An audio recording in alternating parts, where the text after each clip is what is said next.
Good day, viewers. You are welcome. How to solve these nice functional equations? We're given f of xy equals f of x plus f of y minus 1. If f of 2 equals p, and what is f of 8? I will be solving this in two different ways. Firstly, we are going to be applying the additive Cauchy type functions and the telescoping method, or you can just say the direct substitutions. Let's start by solving this. When we consider the solution, this follows a trigonometry rules.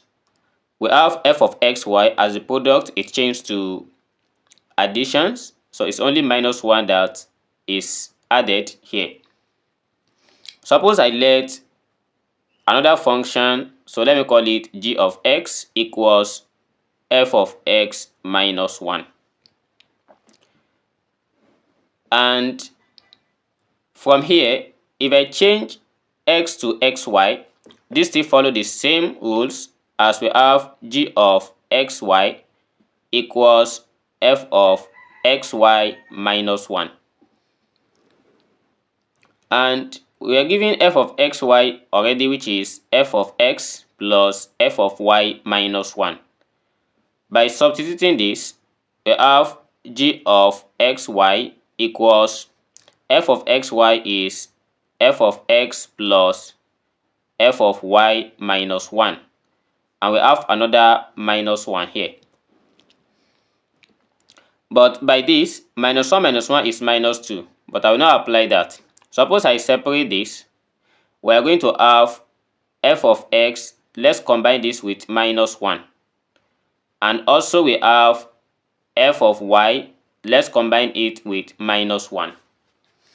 When it follows this g of x equals f of x minus f of y, we can see that the general for g of xy so equals f of x minus y will now becomes g of x plus also we have g of y, which follows the Cauchy additive test.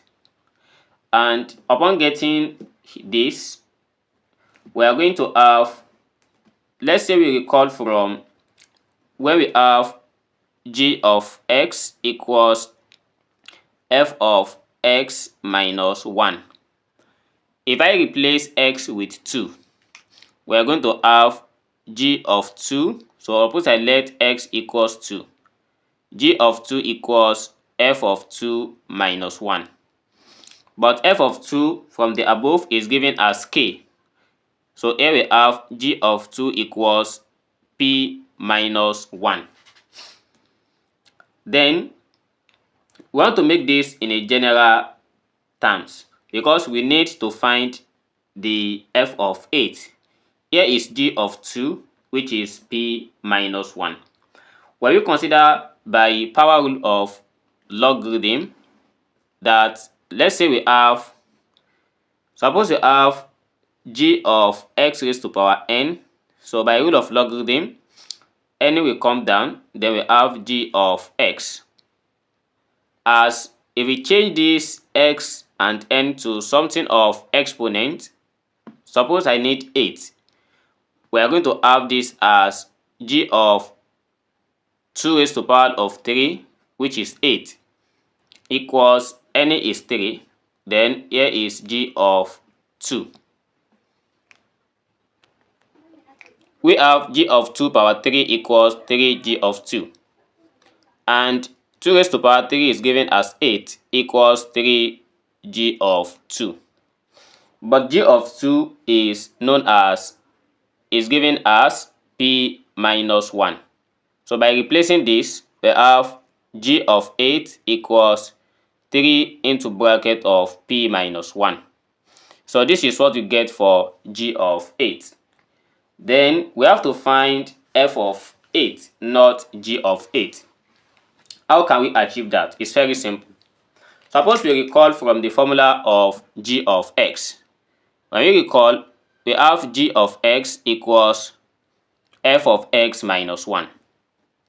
And if I make f of x the subject of the formula here, we are going to have f of x equals g of x plus 1.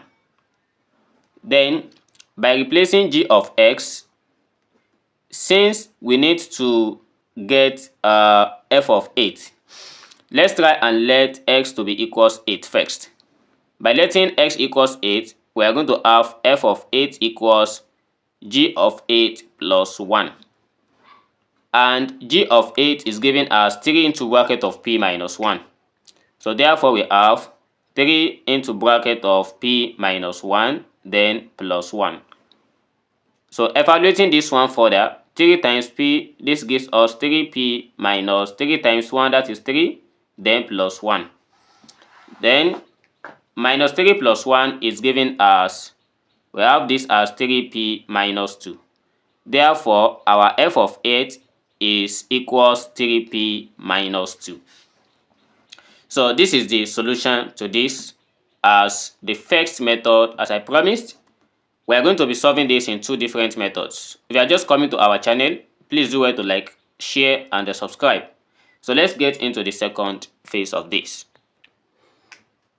Let's consider this as method 2.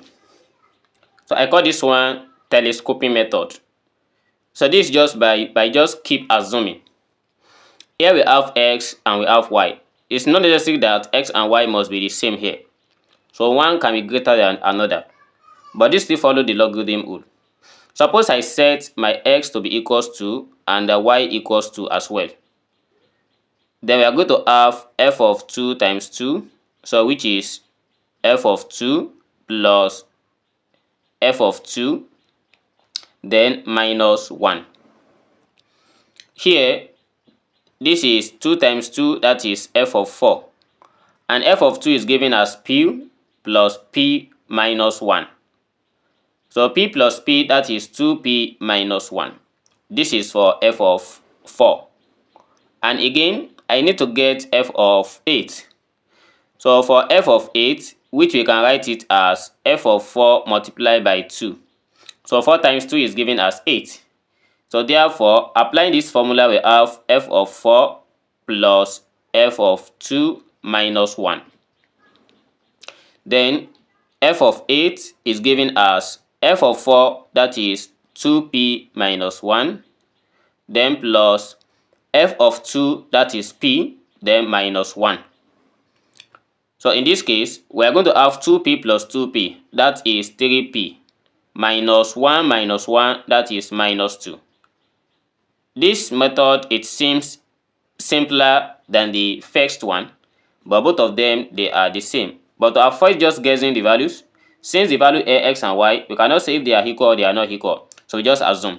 So the first method is more to use than this second method, and that one gives the general terms. So in a general form to this first one, so generally to the first method, we are going to have, let's say we have f of 2 raised to power n. So this is going to be giving us n into bracket of k minus 1. We have p minus 1, then plus 1. We'll consider this as the general method. So thanks for watching, and see you in the next video. Never stop learning. Bye bye.